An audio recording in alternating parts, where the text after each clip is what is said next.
प्रणाम। सारा समय देख रहे हैं आप। मैं हूं आपके साथ मनोज सक्सेना। उत्तराखंड की खबरों में आपका स्वागत है। उत्तराखंड विधानसभा चुनाव की तारीखों का ऐलान होते ही अपनी उम्मीदवारी पक्की करने की होड़ लग गई है। एक तरफ पार्टी कार्यालय के अंदर मंथन चल रहा है तो दूसरी तरफ बाहर टिकट के दावेदारों का जमावड़ा लगा हुआ है। हालांकि बीजेपी नेताओं का कहना है कि टिकट के दावेदारों के नामों को लेकर पार्टी में मंथन हो चुका है, तय समय पर नामों का ऐलान भी कर दिया जाएगा। यही नहीं, नाराज संभावित प्रत्याशी पार्टी को कोई नुकसान न पहुंचा सकें, इसकी भी तैयारी कर ली गई है। वैकल्पिक व्यवस्था के तौर पर भी टिकट बंटने के बाद आलाकमान भी हालात पर नजर रखे हुए है।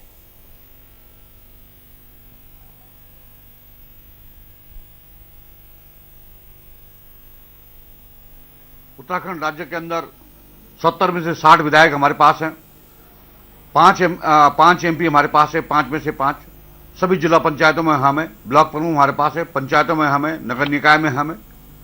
और इतने बड़े राजनीतिक दल के अंदर अनुशासन बनाए रखने के लिए सभी तरह की व्यवस्थाएं की जाती है।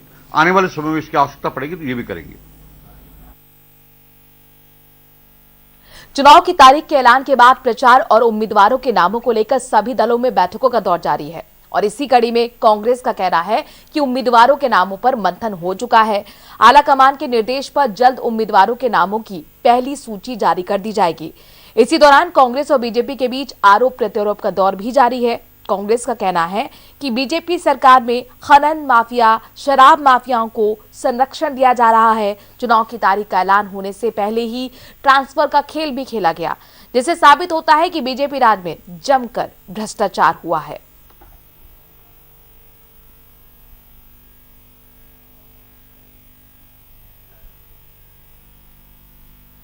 तो यहां पर कांग्रेस आरोप बीजेपी पर लगाती हुई ट्रांसफर पोस्टिंग को लेकर बड़े सवाल खड़े करती हुई उत्तराखंड विधानसभा चुनाव की तारीख ऐलान होने के बाद से प्रदेश में आचार संहिता भी लागू हो गई है, लेकिन कांग्रेस का कहना है कि बीजेपी आचार संहिता का उल्लंघन कर रही है।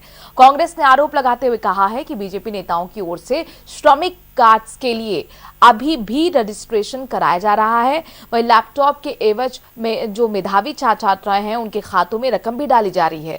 सीएससी और पीएससी केंद्रों में श्रमिक कार्ड बनाए जा रहे हैं। उन्होंने इसकी शिकायत निर्वाचन आयोग से कर दी है। दूसरी तरफ बीजेपी का कहना है कि कांग्रेस अपनी हार के डर को छुपाने के लिए इस तरह के आरोप लगा रही है, जबकि हकीकत यह है कि पुरानी योजनाएं चल रही हैं, सरकार कोई नई योजना नहीं चला रही। देखिए कि सत्तारूढ़ दल के ऊपर सबसे ज्यादा जिम्मेदारी और जवाबदेही होती है चुनाव आयोग के जो नियम कायदे कानून है उनका पालन सुनिश्चित करवाने की भी और खुद भी एक उदाहरण पेश करने की। पर एक नहीं दर्जनों ऐसे मामले सामने आ रहे हैं जिसमें सीधे सीधे धज्जियां उड़ाई जा रही हैं इन नियमों की। जैसे पहला उदाहरण मैं आपको दूं तो तमाम सीएचसी सेंटर्स में ई श्रमिक कार्ड बनाए जा रहे हैं आदर्श आचार संहिता लागू होने के बाद। कल का ही वाकया है, गुलर घाटी में भद्रकाली मंदिर के प्रांगण में भाजपा नेताओं के द्वारा कल की तारीख में यानी कि 10 जनवरी जब आदर्श आचार संहिता लग चुकी है उसके बाद ई श्रमिक कार्ड बनवाए गए हैं जो सीधे सीधे ताक पर रखना है नियमों को। वहीं दूसरी ओर हम देख रहे हैं कि टैबलेट के बदले जो पैसे डाले जाने थे अकाउंट में वो अभी भी डाले जा रहे हैं। पूरे चमोली जिले से शिकायतें आ रही हैं कि कल की तारीख में ये शुरू हुआ है काम चमोली जिले में है। तो चुनाव आयोग इसका संज्ञान ले, ऐसा ही हम निवेदन कर सकते हैं और हम शिकायत लेकर भी जाएंगे।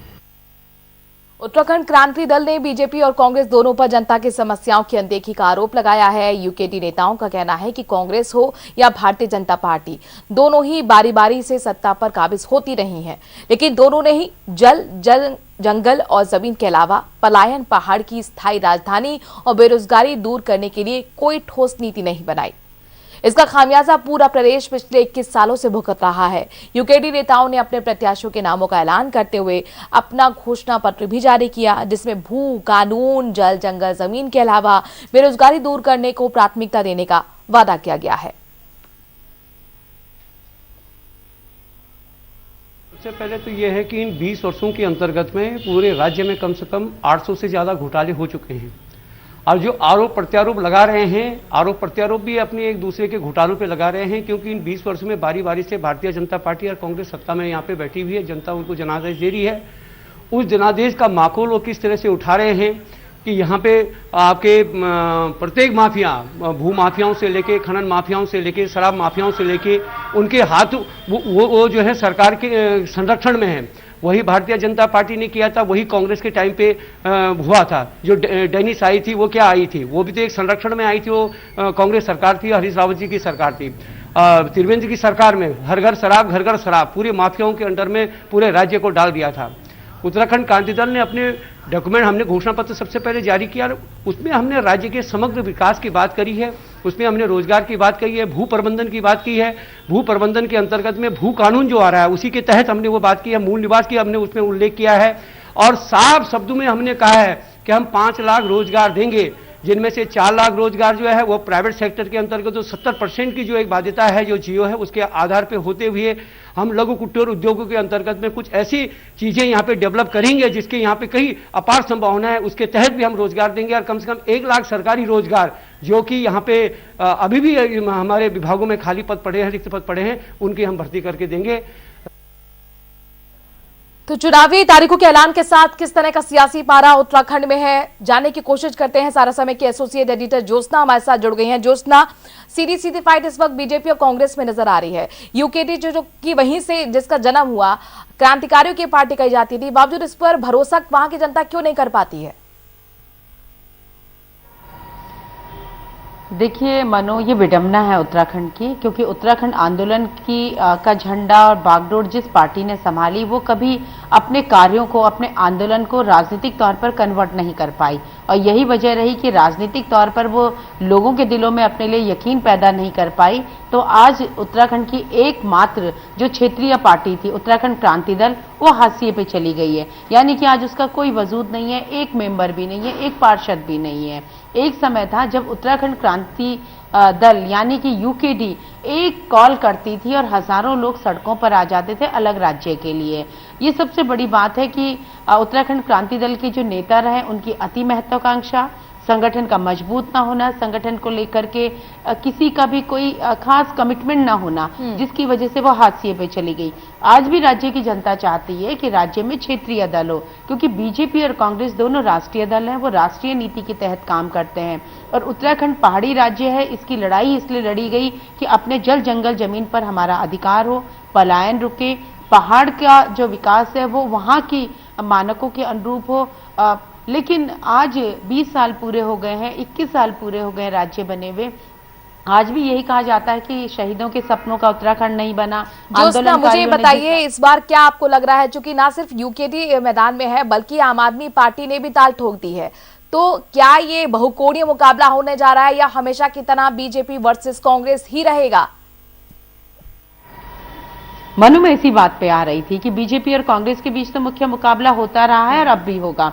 जो यूकेडी की वजह से जगह खाली हो गई है, ये क्योंकि यूकेडी कमजोर हो गई है, क्षेत्रीय दल का अस्तित्व भी उसका खत्म हो गया, तो उस जगह को पाने की कोशिश आम आदमी पार्टी कर रही है। आम आदमी पार्टी ने यहाँ पर एक सर्वे किया और उसके बाद ये पाया कि राज्य की जनता एक तीसरा विकल्प चाहती है, लेकिन उसको मजबूत राजनीतिक विकल्प नहीं मिल पा रहा है। यूकेडी की तरफ उसने देखा, उसके 4 विधायक चुने गए, उसके 2 विधायक चुन के सदन में आए, लेकिन जब वो कुछ राज्य के हित की या राज्य के सरोकारों की बात सदन में नहीं कर पाए, तो अब कहीं ना कहीं आम आदमी पार्टी उसी सब चीजों में जा रही है। जो वो फ्री बिजली की बात करती है, वादे आम आदमी पार्टी की तरफ से किए गए हैं, क्या ये सिर्फ वोट कटवा यूकेडी की तरह रह जाएगी या फिर आपको लगता है राष्ट्रीय दलों की चिंता बढ़ाने जा रही है?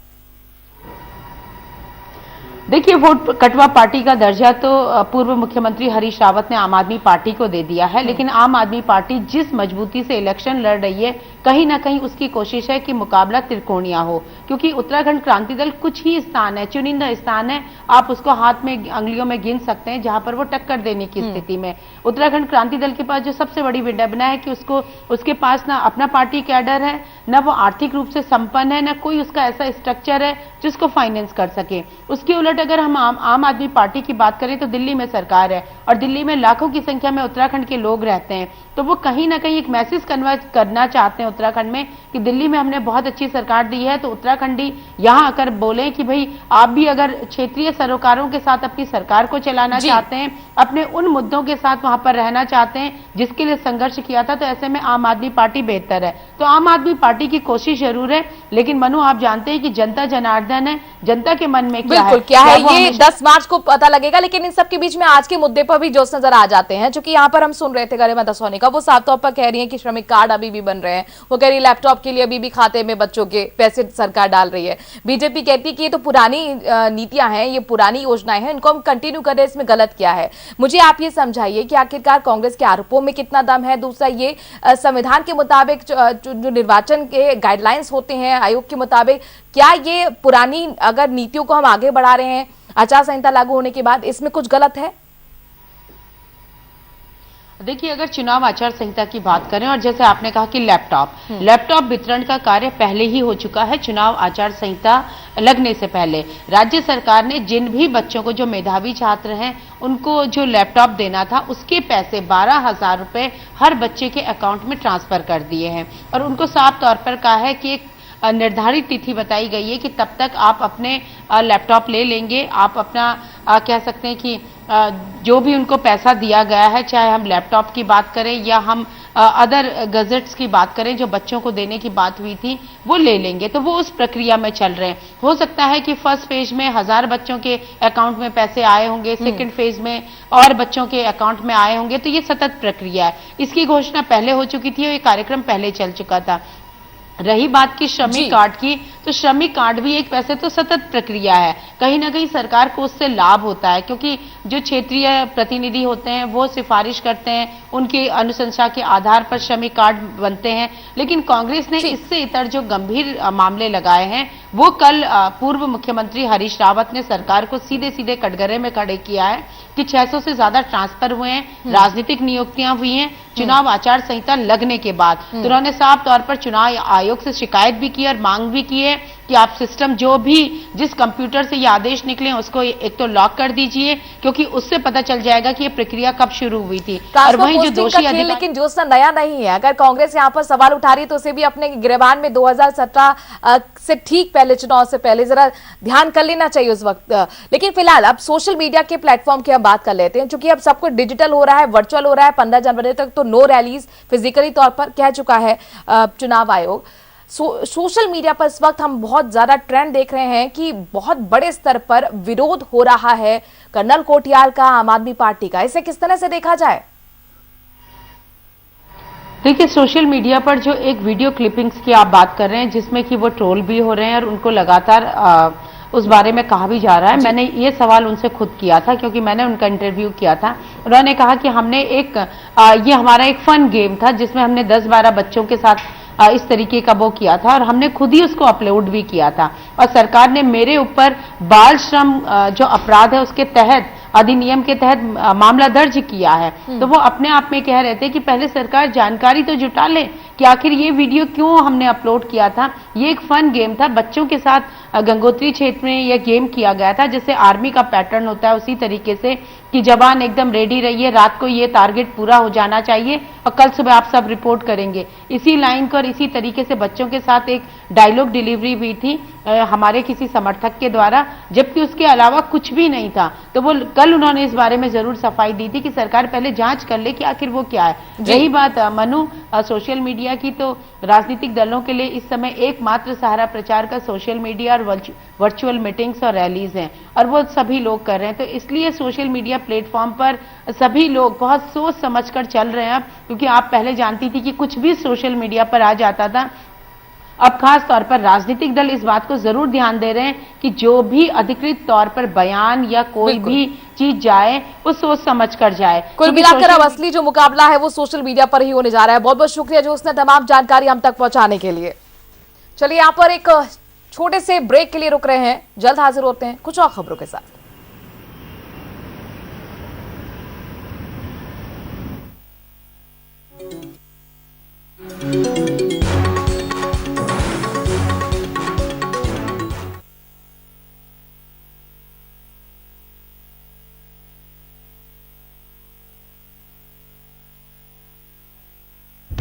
सहारा प्रणाम, हस्तक्षेप में आपका स्वागत है। आज हमारे साथ एक ऐसी शख्सियत हैं, आप हमारे दर्शकों को समझाइए। किसी को कन्विंस न कर सको तो कंफ्यूज करो। अंदाज से नहीं चलता है देश चलता है व्यवहार और कानून से।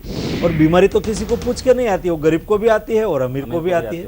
और नए भारत को बनाने के लिए जो रास्ता है वो जल समृद्धि के मार्ग से जानता है। अगले 3 महीने तक मजदूर से वो पैसा नहीं ले रहे हैं। जो संस्थाएं हैं वहाँ पर उनसे पूछा क्या आपने कि भाई आपने इनको पैदल क्यों चलने दिया? जनरल साहब, सहारा न्यूज नेटवर्क एकलौता ऐसा चैनल है हमारे चैनल का नाम है सहारा, इसीलिए मैंने दे दिया था कोरोना गो ये नारा। क्योंकि पर्यटक के लिए सबसे जरूरी होती है भरोसा और सेफ्टी।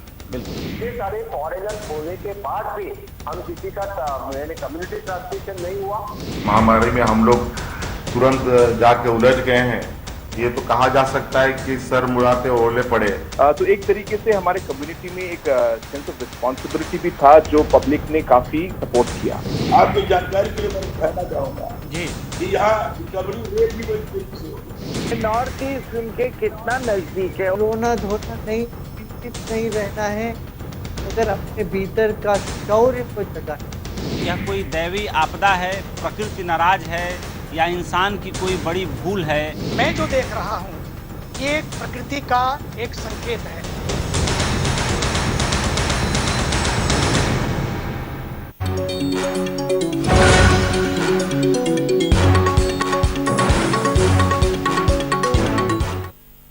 विधानसभा चुनाव की तारीखों के ऐलान के बाद प्रशासन भी पूरी तरह से सक्रिय हो गया है। प्रदेश की सीमाओं पर चौकसी बढ़ा दी गई है।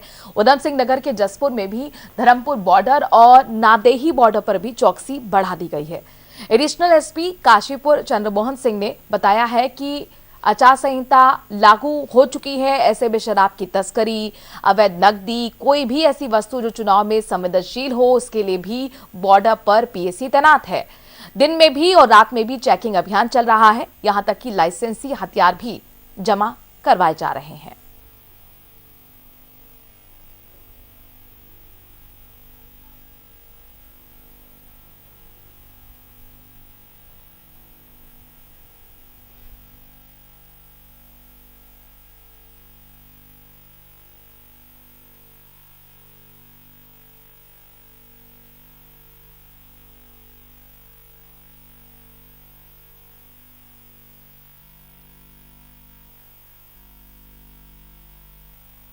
देखते हुए कोई अवैध शराब, नशे की तस्करी, कोई अवैध नकदी या किसी भी प्रकार की ऐसी वस्तुएं जो कि चुनाव के दृष्टिगत संवेदनशील हों या अवैध हों, तो उसका जो है लगातार हमारे बॉर्डर्स पे चेकिंग हो रही है।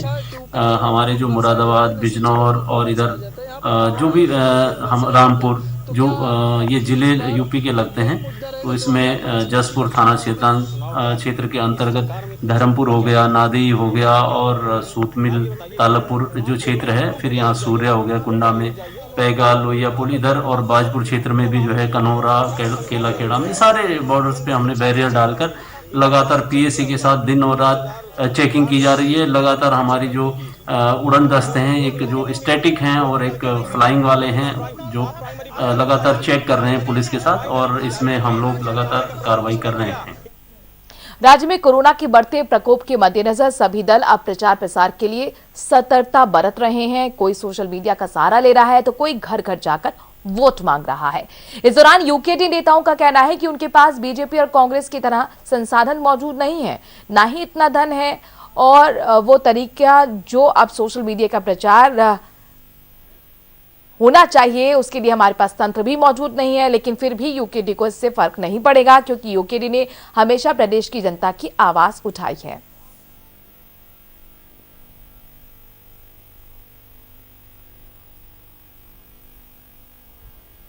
ये वर्चुअल सिस्टम की घोषणा चुनाव आयोग ने की है, वो सिस्टम ना तो ये उत्तराखंड क्रांति दल पे है और ना मैं समझता हूँ अन्य छोटे दल कर पाएंगे। ये तो हमें चुनाव प्रचार के प्रचार प्रसार करने से वंचित रखने की एक साजिश है। देखिए, चुनाव आयोग को तो मैं कम दोषी मानता हूँ। देखिए, ये जो वर्तमान सरकार केंद्र की सरकार है, और चूंकि चुनाव आयोग और इनका आपस में घालमेल है, और सीधी सी बात यह है कि केंद्र सरकार ने अपनी तो तमाम प्रचार प्रसार साधन जितने भी थे सब पूरे कर लिए। 4-5 स्टेट में चुनाव होने, 4-5 स्टेट में तमाम रैली उन्होंने 9 तारीख तक पूरी कर ली, अपना प्रचार प्रसार पूरा कर दिया। अब दूसरे की बारी आई तो आपने कोविड का नाम लेके वर्चुअल सिस्टम का नाम लेके इन पर तमाम तरीकों पर बैन लगा दिए। ये जो है एक तरीके से लोकतंत्र पर आघात है और अब जो इस पर कोई सिस्टम नहीं है। अब यूकेडी पे तो कोई सिस्टम है नहीं, यूकेडी तो वैसे ही संसाधन हमारे पास नहीं है, धन का अभाव है, संसाधन विहीन लोग हैं। हमें तो इससे ये है नुकसान पहुंचाने की एक साजिश है, लेकिन फिर भी उत्तराखंड क्रांति दल पूरी तरह चुनाव के लिए तैयार है। अपने तरीके से बहुत सक्षम तरीके से हमें इस आने वाले चुनाव को लड़ेंगे। चलिए अब कोरोना की बात कर देते हैं। उत्तराखंड में लगातार संक्रमितों की संख्या बढ़ती जा रही है। 1292 नए मामले सामने आ चुके हैं, जबकि 5 मरीजों की मौत हो गई है। बात करें देहरादून की तो यहां पर सोमवार को 441, नैनीताल में 220, हरिद्वार में 254, पिथौरागढ़ में 12, पौड़ी में 56, बागेश्वर में 7, अल्मोड़ा में 36, उधम सिंह नगर में 193, चंपावत में 7, उत्तरकाशी में 9, रुद्रप्रयाग में 14 और चमोली में 15 लोग संक्रमित मिले। फिलहाल राज्य में कुल 5009 केसेस एक्टिव हैं। वहीं इस बीच कोरोना को लेकर प्रदेश में सख्ती भी बढ़ा दी गई है। हरिद्वार में मकर संक्रांति के मौके पर गंगा स्नान पर पूरी तरह से रोक लगा दी गई है। हरिद्वार के डीएम विनय शंकर पांडे ने श्रद्धालुओं के उस दिन स्नान पर रोक लगाई है। बाहरी राज्य या फिर अन्य जिलों से आने वाले श्रद्धालुओं को भी इजाजत नहीं दी गई है।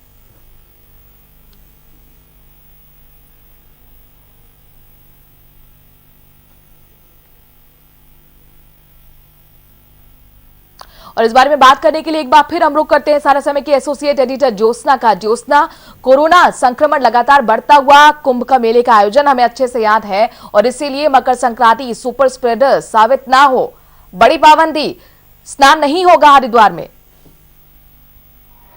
बिल्कुल, देखिए मनु, ये बहुत जरूरी था और एहतियातन ये कदम सही उठाया गया है, क्योंकि आप भी जानती हैं कि मकर संक्रांति उत्तर भारत का और हिंदुओं का पर्व होता है और कहा जाता है कि त्योहारों का सीजन शुरू हो जाता है, सूर्य उत्तरायण होता है तो शुभ ही शुभ माना जाता है। इसलिए लोग गंगा मैया में एक डुबकी जरूर लगाना चाहते हैं, लेकिन उस डुबकी के साथ ही आप भी जानती हैं कि बहुत बड़ा रिस्क था।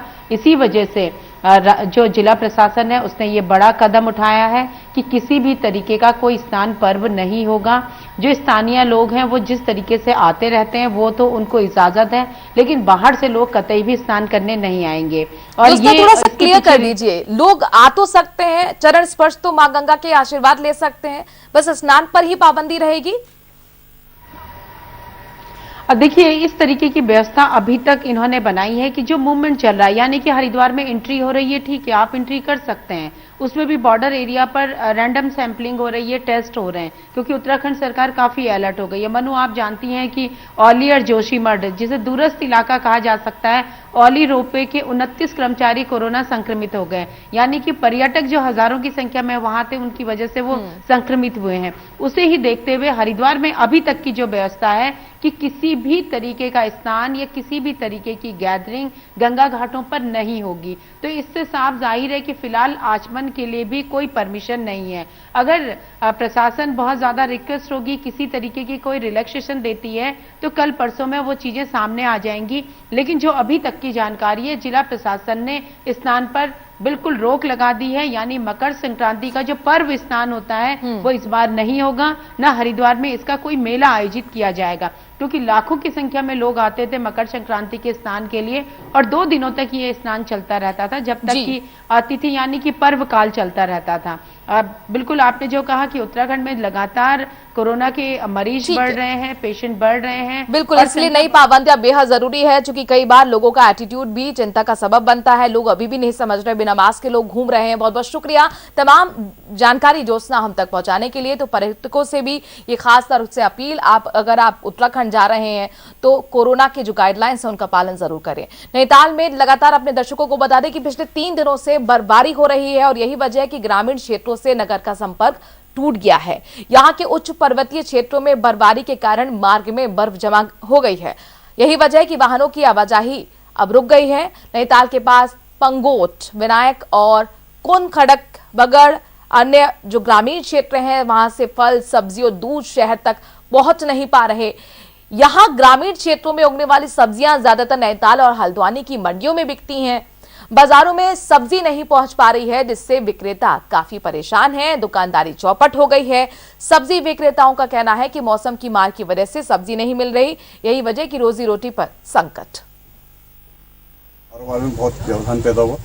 बारिश की वजह से नैनीताल में सामान नहीं आ पाया। कल सुबह से ही लगातार बारिश थी तो किसी भी तरह की फल सब्जी का आगमन नहीं हुआ, जिससे सभी ग्राहकों को बहुत सारी परेशानी हुई। हमारा जो ये था, जो पहाड़ से हमारी जो गडेरी, हरी सब्जी और गेठी, जो इत्यादि रानीखेत में और इधर पंगूट साइड से जो हमारा माल आता है वो आने में परेशानी हो रही है। तो इधर को 2 दिन से जो माल आ रहा है वो आना बंद हो गया है। हाल ही में भारी वर्षा के कारण उत्तराखंड में काफ़ी आपदा आई थी। इसके चलते काफ़ी लोग ऊपर की तरफ आने से झिझक रहे थे और जिसकी वजह से हमारे लोकल लोग भी बाज़ार में आने से झिझक रहे थे, जिसकी वजह से काम पे काफ़ी नुकसान है। आप देख सकते हैं अभी दुकान भी अभी खाली है और काफ़ी टाइम से सामान की वेस्टेज भी काफ़ी ज़्यादा हुई है। और इसी के साथ उत्तराखंड की खबरों में इतना ही। बाकी खबरों के लिए बने रहिए सारा समय के साथ सारा।